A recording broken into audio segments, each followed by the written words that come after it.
Hi, Brad. How are you? I'm so well, Belinda. Nice to be here with you. Thank you so much for agreeing to share some time with me. I'm here with Brad Korpalski, and you are the founder of New Earth Pathways. Mhm. I wanted to share your bio before we begin. Brad is a guide of thresholds and a steward of the wild within and without. His work over the past 2 decades has unfolded in forest classrooms, riverside rites, and quiet fireside circles with youth and elders alike. Rooted in nature based mentorship, he serves as a bridge between worlds, human and earth, inner and outer, ancestral and emergent. His path has never been one of conquest, but of quest, one of listening deeply to the subtle song of the earth dreaming through each of us. Brad sees life itself as a ceremonial unfolding, where every moment offers an invitation to remember. He's currently walking with New Earth Pathways, a soul rooted offering that weaves rites of passage, sacred masculinity, and generational healing. Brad is not here to teach as much as to tune, to stay awake to the mystery and to mirror back the coherence already alive in each being. So beautiful. Is there anything you'd like to add to that, Brad? I don't think I can add anything. It's just an honor to witness those words that came through me and to hear them out loud. It's just like enlivening me. I could feel my heartbeat racing more fully and everything. It's amazing. So thank you for that honor. Of course. I love it too. I mean, I've read that bio over a couple of times, and every time I read it, I'm just like, yes, these are such beautiful. What is a word I want to say? Like giving words, invitational words. Mm. Hmm. Yeah. So tell us about New Earth Pathways. It's a rites of passage for boys and teens. Hmm. What is Indeed. Well, I mean, there are so many pathways, no pun intended, but definitely synergy intended to explore, maybe to weave our conversation through this. And it feels to me to ground our definition of what a rite of passage is. And so I would like to begin with the acknowledgement that we're coming from a place of wholeness. And this isn't a program of fixing, of changing, of bringing anybody into any form of like prescribed teaching. We're coming to that recognition with the wholeness in our field of memory. And so when we're talking about a rite of passage, we're not talking about a passage out of the body into something else. It's not something that needs to be achieved. It's really referencing and remembering the passage is deeper within. And it's an embodied remembrance that we are uncovering. And there are periods in our life. So again, from the place of wholeness, we can view our entire life as the passage. We are being held within the ceremony of our days, and each breath is an invocation of our ability to be present in that ceremony. And and so that's what we're evoking when we are coming into this field, this harmonic field, if you will. And and there are moments within a life that are sort of punctuated thresholds that we are walking through. And so the rite of passage is just a recognition of that threshold and the winds of change that are bringing us deeper into ourselves and trying to hold that as best we can through the field of listening and getting out of the way of nature to do her thing. Yeah, so your rite of passage is not so much this standardized experience, but more of it feels to me by what you're describing is more of a personal rite of passage, and you're just sort of providing the environment and container for this self-realization. There's definitely a personal quality that is a part of it, but it's also there's a marriage between the personal and the collective. And so it is at its core, the weaving is going into the reclamation of the village in our field of remembrance as well. So you're going to hear me say words probably on repeat in this, and there's reason behind that. Yes. I think that's a big part of our tuning is that we can be unaware of the vibrational and the power of our language really. And Mhm. so we have to attend to the language first. And and so, yes, it is personal. There are no standards of how we approach, but there are elements, there are pillars that help to shape the arc of how this work emerges for people that are tried and true. I mean, if you explore rites of passage in cultural historical context, it's marked by very consistent themes or evocations of substance within that, right? There's challenge, there's ardor, there's the pressure of fire. That's the alchemy for the new to emerge, not to reemerge, I should say. Again, I want to be careful not to trade on the language of like othering and we're moving out of this body. Again, this is all about getting deeper into the body as our vessel for remembering the earth is not separate from us. And that's why we go into the wild specifically, Mhm. because the wild enlivens our field of awareness. And that's why when we're out in nature, when we're deeply out in nature, and when we can put down the dissonance of our cultural and technological noise that often marks our days, that something happens to us when we're out in woods, when we're communing with trees. Something happens to us. We don't necessarily can't really articulate it fully, but we can feel it. Right. And so we just again we hold um, that listening and in some ways get out of the way as best we Yes. can. Get out of our the way of our mind trying to get involved and say, I got to fix this. It's got to be right. This is how it's got to be done. Here's the path through. And that's just not how things work. Right, exactly. It's not a power over system. Not a power over, it's a presence within. That's what we're going into, and that's where the mania of the masculine forgets itself. It forgets itself in the fixing and the solving and where the power really is held. And it's held through our presence, it's held through our listening, it's held through our sovereignty. And we can unpack that if we want, but I'll leave that here for now. Yeah, so you mentioned being in the wild, and so that is the name of the offering that you have going on this summer, Call of the Wild, right? Yes, we have a backpacking focused, for lack of a better word, program this summer called Call of the Wild, and that's 5 days of circumnavigation around Mount Hood.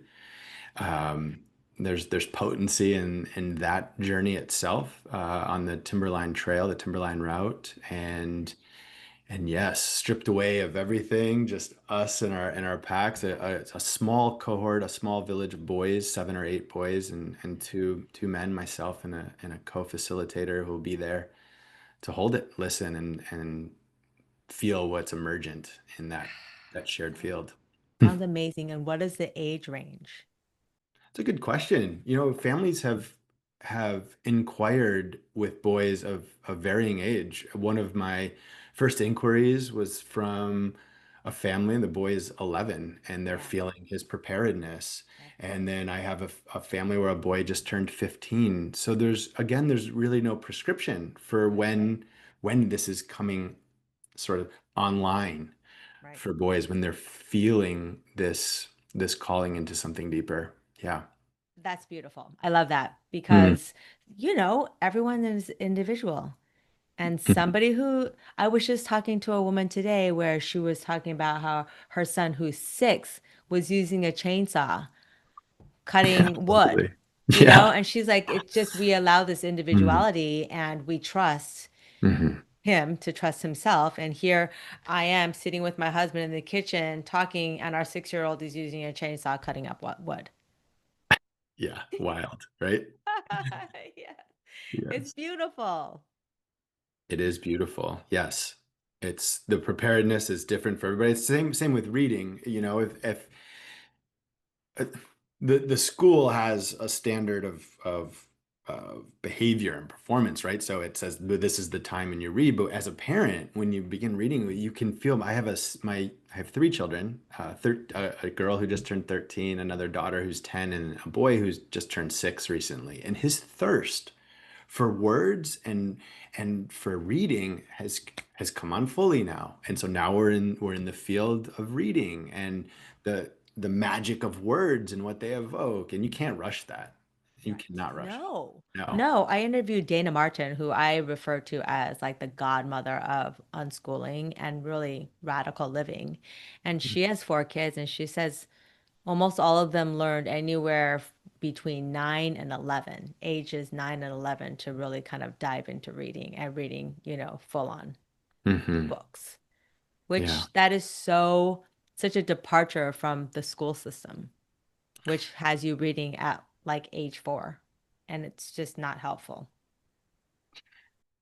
Yeah, yes. And where does that come from? When we get overly structured in our approach to things, there's rigidity in there and it doesn't invoke a lot of ability for relational, organic arising to happen there. And not to vilify the school system, right?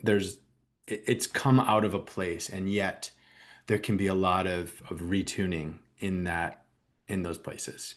Of So course. yeah. So, does New Earth Pathways offer these rites of passage for boys throughout the whole year, or is it just mostly in the summer because of where we're at and the weather is better? Or, Yes, that's a really pertinent and potent question because there's a deeper vision at play here. And so this is, if you think of it like walking through the door, but really what the calling is uh, just a story of interbeing within your entire life. So there's no sort of beginning and end to the program, and that's been a challenge laid at my feet is how to translate that that awareness into something that is held within the structure of how we think about time and how we think about our days. And families are busy and they have all kinds of extracurricular activities. So one of the threads of the vision is that this is an ongoing engagement, right? That we mm, are literally reclaiming the village through this level of depth work. That we have boys who are in the younger end that are coming into the conversation, that are starting to cultivate the remembrance of the skills that are there to to grow again, to grow within themselves in their lives. And so we have to evoke those tools of language and those tools of memory. So at the earlier, younger age, 10 and 11 is around this time, sort of loosely. And then as we move through, those needs start to change. And if you're a parent of a boy who's 13 or 14, you know that they're testing the edge and they're expanding the edge, and their behavior might feel more risky to you or might feel more rebellious to you. So what we're listening in at that stage is going to be a little bit different. And then as we get closer again to mature adulthood, 16, 17, 18, yeah, again, it's deep isolation time without, one of a big consistent rite is the vision quest where you're right. where you're left out in the wild without food, no water, no anything for Mhm. multiple days at a time, so that there's relevance in that. There's a reason why it is Absolutely. emergent from cultures around the world. And then again within the vision is then, well, the older and the younger boys are coming together in peer mentorship and in this, and that's gosh, I mean, again, before we jumped into our conversation, I kind of warned you, I can get really spacious because it's exciting. You can probably feel that Yeah. within me. It's Yeah. so exciting. There's so many things I want to just listen and bring forward regarding it. But yes, the fathers and mothers, the families and the boys. So a long way to answer your question, this is intended as a way to walk through the door. And I would love for this to translate into a longer form mentorship that follows the seasonal arc as well. And so with regular meeting and um, in person and out in nature, and so there's a lot of architecture in there that's there for me. Yeah, absolutely. And just it's nice for any child, a boy or a girl, to have a regular dropping in place with people that they trust, that Mm. are not their family, and in a circle of multiple ages to experience just sort of life in a village. Yes, this pathway of remembrance. It follows the path of maturation, and I think we can see out in our world where maturation hasn't occurred, and so having elders and mature adults and kids, and I mean, how do we feel when we're around an infant or around a toddler and their sense of wonder? So everybody holds strands in this woven tapestry of our communal earth life. Yeah. And so and we often live in isolated. I live in a house with my family, and Sure. we pray for a multi-generational communal living Yeah. environment that can nourish us in the ways, and parents get then stressed because they're asked to play all of these roles. Right. um, Right. yeah, another strand we can go I can to. totally picture like new earth pathways as, rites of passage for boys and all these different ages and all these different drop-ins.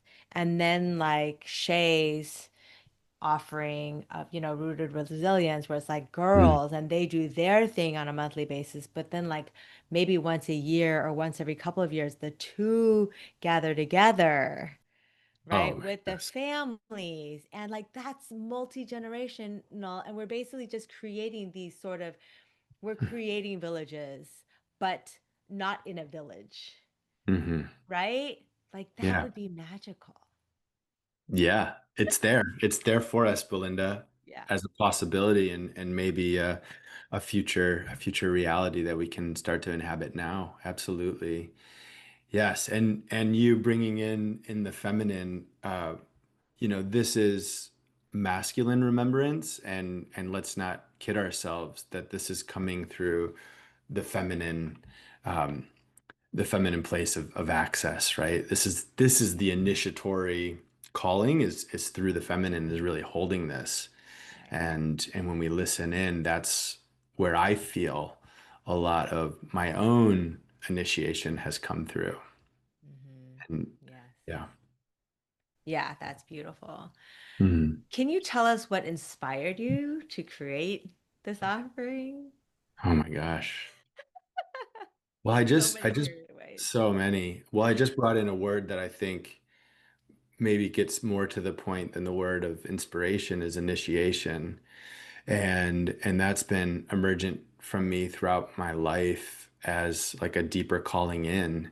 And my earliest work after I went through school, college, and all of that, was working in outdoor education, working as the title was a naturalist.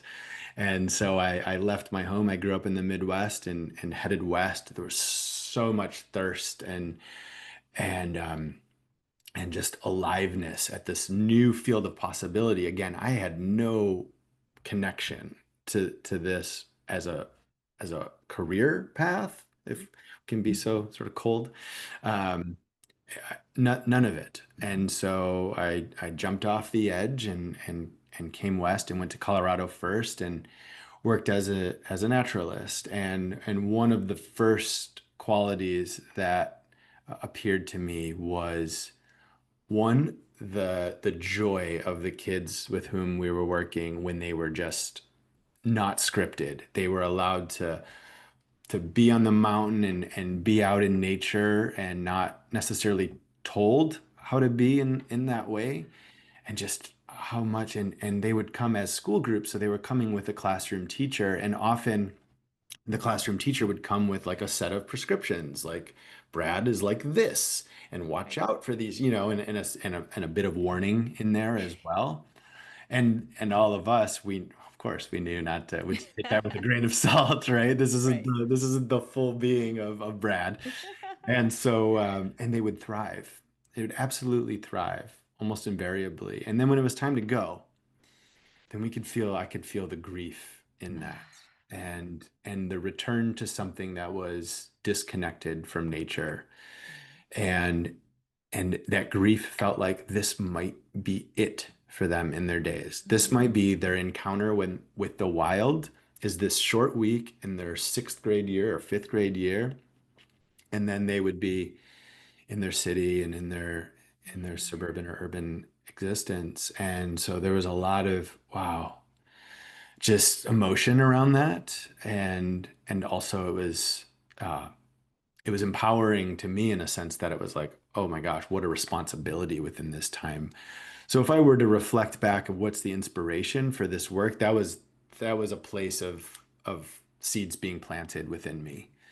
yes, And that's then awesome. it's carried through there, and particularly within my male self and within the masculine path. Now I've then the next set of initiation was into that more, and it's like, oh, okay, there's not a lot of growing in that's happening. We're not raising men in our culture. We're we're prioritizing youthfulness and boyhood and adolescence, and we want to always be younger, and we want to just ward off aging and the wisdom that comes with real aging. So that is part of this initiation into into this work, is the recognition that, well, those you know those seedlings are interwoven together. The nature disconnect in our lack of maturation Yeah. as big ones. Mm. Is New Earth Pathways a nonprofit? No, we're an LLC. Okay. Yes. I just asked because when you talk about these school groups, having when you were a naturalist, I wondered if you were a nonprofit to get more funding from like private institutions or people who would want to have this sort of available for kids who just go to conventional school, or just kids in general who might not be able to afford it or whatever, just kind of make it more widely available for all the kids because all the kids need it. Absolutely. And you've brought it in now. So now it's in it's in the realm of possibility, or maybe it's already in motion. Yeah, I'm definitely not holding that side of the vision at all. In fact, there's very little holding that's happening here. You're just letting it unfold, which is beautiful. And yes, just everything will happen as it needs to happen. But it's just what you're offering is so, so needed. It's funny that you say, we don't have like a maturation process and it's all about like being kid-like. But actually, I find that in our culture, we often just sort of rush the kids to be adults and they completely miss being children at all. There's not an opportunity to be a child ever Mm. in this society, especially if you grow up in suburbia or in an urban neighborhood. There's not that like the minute a child is born, it's like, what are they going to be when they grow up? And then they go to school and you go to school to learn a certain thing, to blah, blah, blah, blah, blah. And we're not raising humans. We're Mm. just raising sort of robots.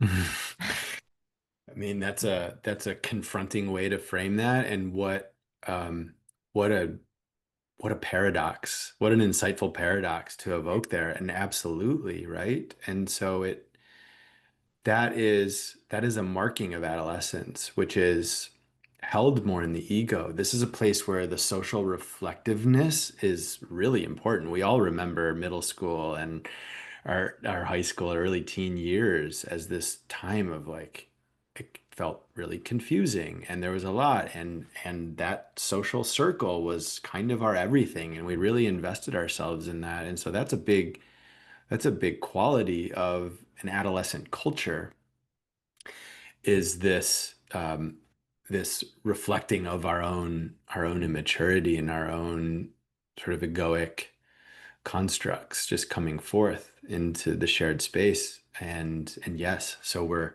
simultaneously asking our kids to grow up and leave their childhood, and at the same time we are striving to preserve our youthfulness.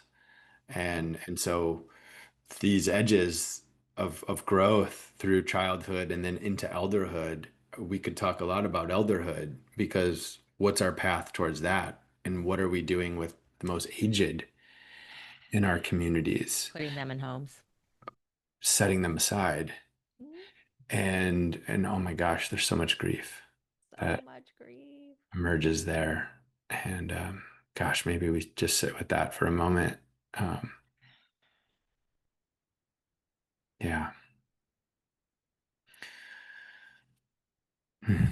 So Yeah, I was just wondering how you bring the elders in. I wonder if, like, if this were to be a full year program where children, teens get to go out into nature and learn sort of life skills and learn about themselves, would there mm, be opportunity to have them also visiting, like, I don't know, senior citizen homes, or bringing in elderly that live in their homes to sort of somehow interact with the children too? Because I feel like it's also, when you talk about, middle school, us all remembering middle school and these pivotal times in our lives, if we were to spend time with seniors during that time, it would really kind of broaden our perspective, change our perspective of like what it is to be human.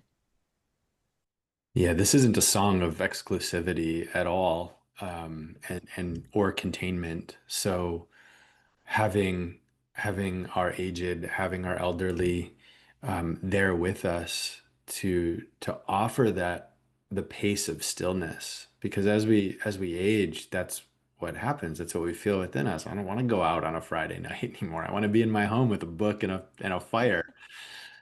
And as we continue to age, then the veil thins and we really become stillness. And that is a vital note, or song within the orchestra of our shared remembrance, is to have that and to encounter it in its real, in its fullest expression. And so absolutely that would be an integral part of this vision. You could maybe feel me sort of dancing with, because it's like I feel like I'm being compelled to like speak for the structure of it, and I'm yes, absolutely, Belinda. It's all there Yeah. for us. Yeah, Yeah, that don't is. talk to me. I'm constantly like, when people tell me an idea, I'm like, what about this? And what about this? And what about this? And what about this? And it's like, whoa, whoa, whoa. Let's just focus on the kids right now. But let's not. And yes, let's. And so it's holism. It's, yes, it's coming through. So yes, maybe that's part of it as well. It's you're already enlightening this shared, this collaborative quality of the vision of what New Earth Pathways is. You know? Right. Yeah. Yeah, Things don't because come I from us, they come through us when we're listening. right. That's where ideas come from. Anytime, one of my art form is writing.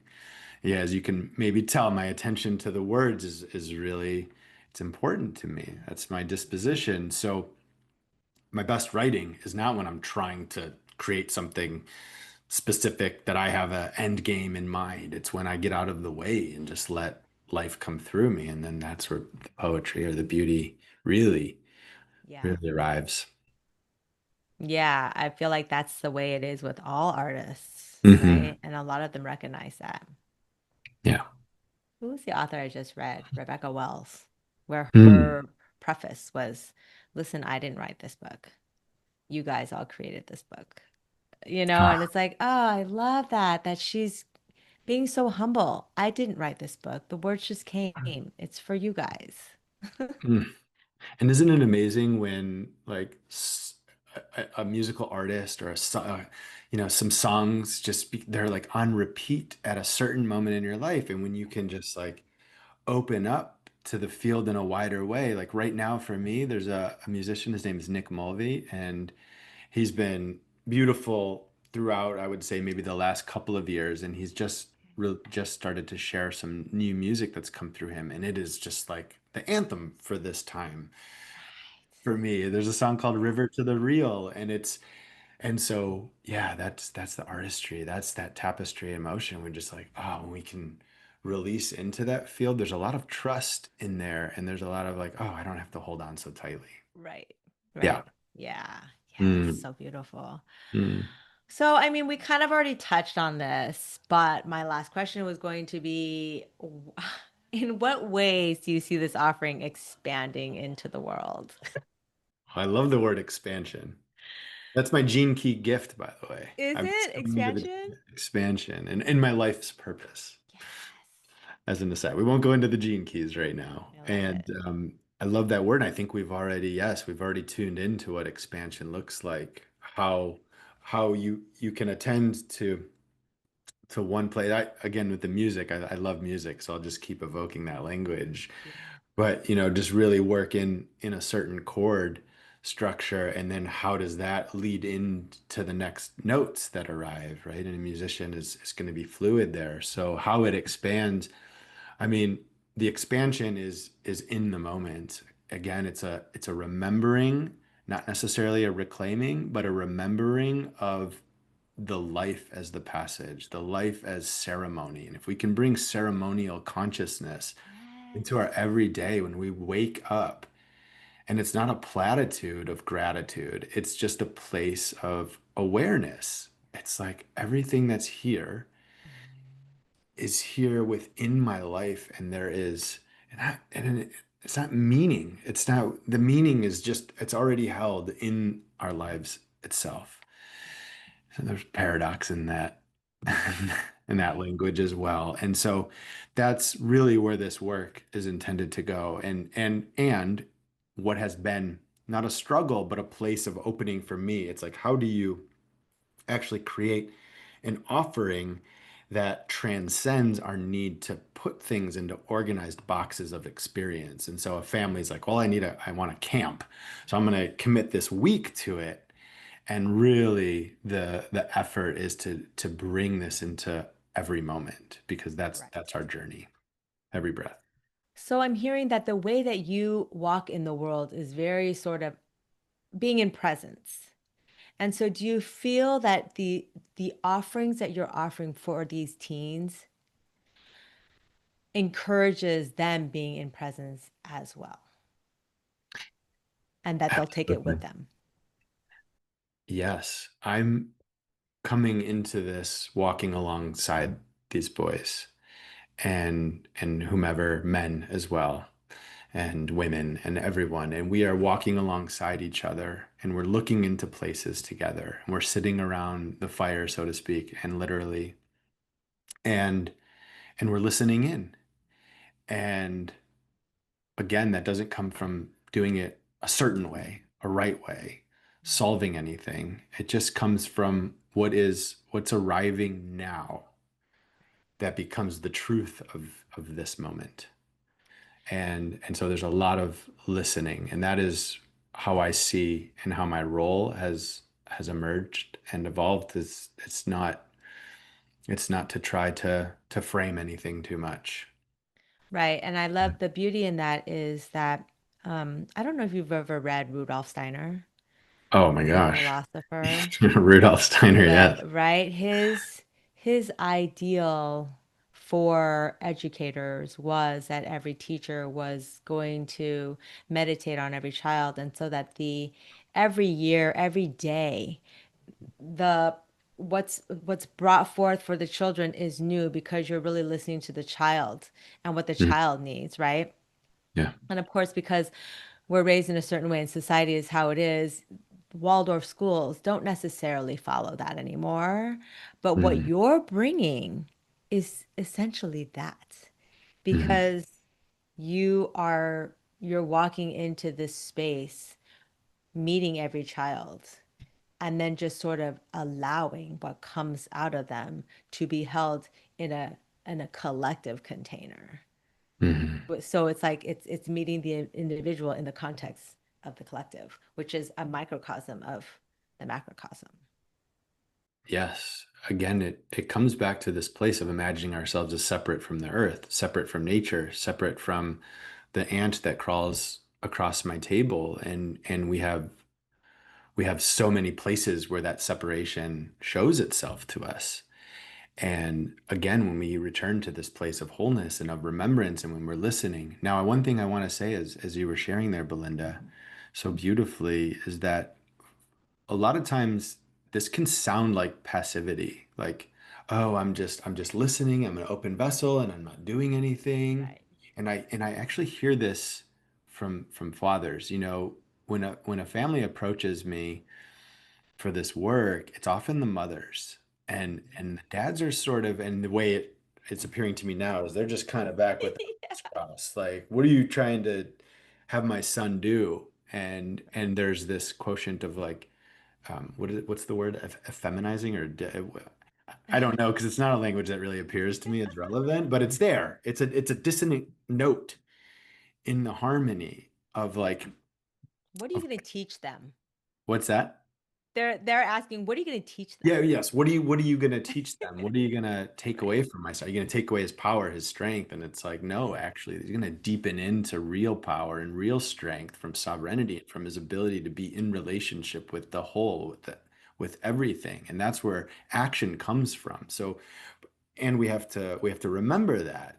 And then when we get in the striving and when we get in that, then it's not coming from a place, the field kind of contracts, right? It doesn't open and expand and say you're held. It kind of contracts and says, we need some work here. It's like when you hear somebody singing a song and they miss that note, and it just does that, and you have that response. The song is going to continue and we can bring it back into Hmm. harmony. So Yeah. again, we're not casting anything aside here. We're bringing sacredness into the every moment, the every breath. And sometimes it's passivity, sometimes it's pure listening and pure holding and pure presence in a form that is just eye contact. Other times it's guardianship, it's standing up for something. It's putting voice into power and into a place. Um, so it takes different forms, but it's coming from that place of interbeing. Right. And Yeah. recognizing the wholeness in the child. And Mhm. I want to go back Mhm. to what you said at the beginning when you were saying everyone is whole, right? They come Mhm. in whole. We're not trying to fix anything. Mhm. And so when these teens come under your guidance, you see every single one as whole because you actually don't have this preconceived notion of what this is going to look like. Is that Yeah. correct? Yes, and I'm human. So I'm not without the ability to have a programming come in, and I feel my responsibility is to witness that, and again, not act or speak from that place, and to hold them strongly. And as a parent, we're constantly presented thresholds of opportunity for showing up in the ways that we tell ourselves internally. And and so there's care around that, and my the way that I show up in that way is there aren't mistakes, and I might do something that can cause more harm than heal.